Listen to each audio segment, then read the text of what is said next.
it's Dr. Tumie aka Dr. Bay, and today we will be talking about endometriosis. As you may know, I am an endometriosis activist.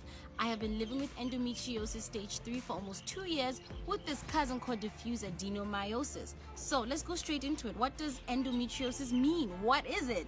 Well, the best way I can explain this condition to you is that it's a very painful condition where your endometrial tissue that lines your uterus, the endometrium, grows outside of your uterus. So in English, it means you're basically having your periods outside of your uterus. Very awkward. It normally involves the ovaries, your fallopian tubes, your pelvic tissue. So yeah, those are the main areas that it affects.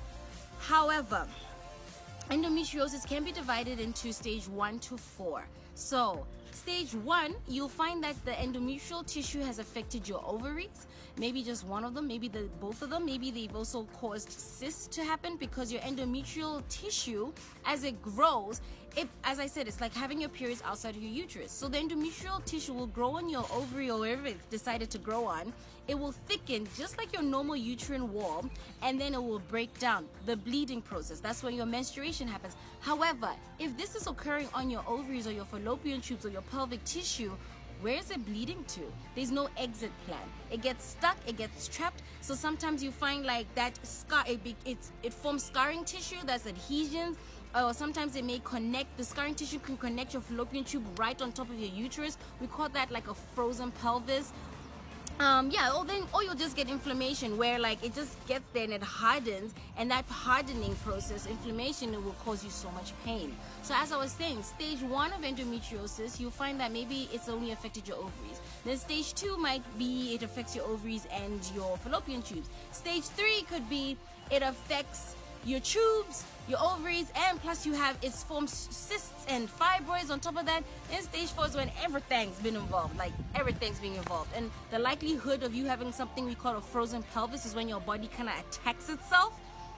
And that's when stage 4 happens. However, someone who has stage 1 doesn't necessarily mean you'll be living la vida loca as compared to someone with stage 4. Someone could be stage 4 and they have no pain, or maybe tolerable pain, or they don't bleed as much. Unlike someone in stage 1, they could be bleeding very heavily with severe pain.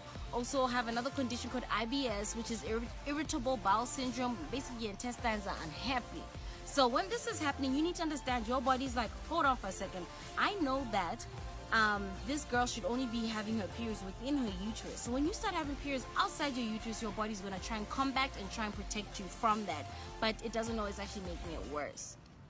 So yeah, I've explained stage 1 to 4, and as I told you, I'm stage 3, meaning it's affected I've had fibroids, it's affected my ovaries plus my fallopian tubes, and it resulted in me growing some chocolate cysts in my left ovary. So that's me. Symptoms, let's go straight into symptoms. Bleeding, you will bleed. You will bleed. From your usual 7 days, you can go up to 14, 20 days. I used to bleed up to 100 days. It doesn't matter what you gave me, it didn't help. If it was an IV, it didn't help me. And you'll be changing your pads up to 4 to 10 times a day. And this is very dangerous because things like other conditions like iron deficiency, vitamin D deficiency, anemia, vitamin C deficiency can occur because we're constantly bleeding. Every time we eat, it comes out. Pain, because the blood has nowhere to escape to, the pain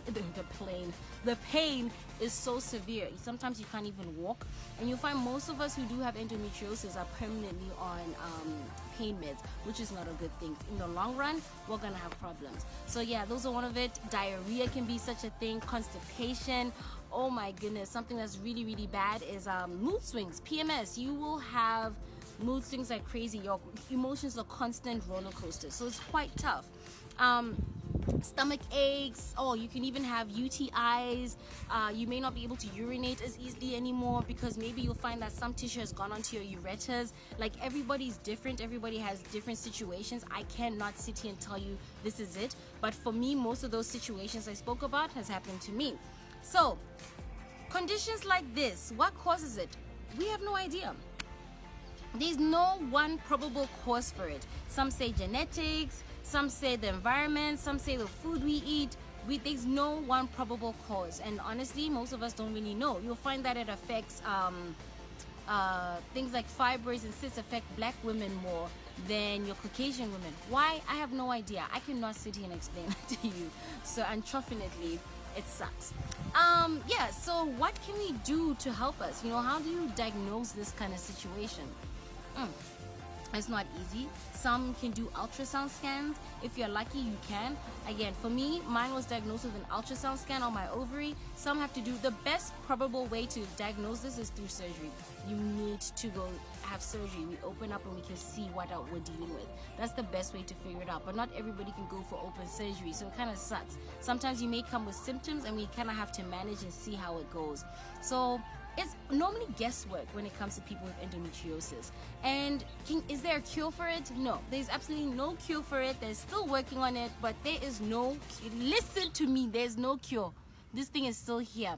What we can do is manage your symptoms. So if you're someone who bleeds a lot, or you have severe pain, or you're having UTIs, or you're having infertility problems, because of this, your infertility problems will become a huge aspect in your life.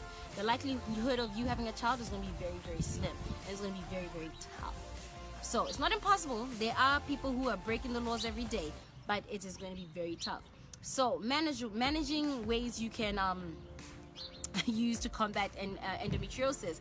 You can put your Mirena, which is like a loop you put in your uterus, and it produces progesterone, which kind of helps you level off your estrogen levels, so that can help you with the bleeding. You can have Implanon, like your matchstick contraceptive, that also helps you out. It produces progesterone as well, so that can help you. Zoladex is something that is used. Zoladex kind of puts you in a menopausal stage.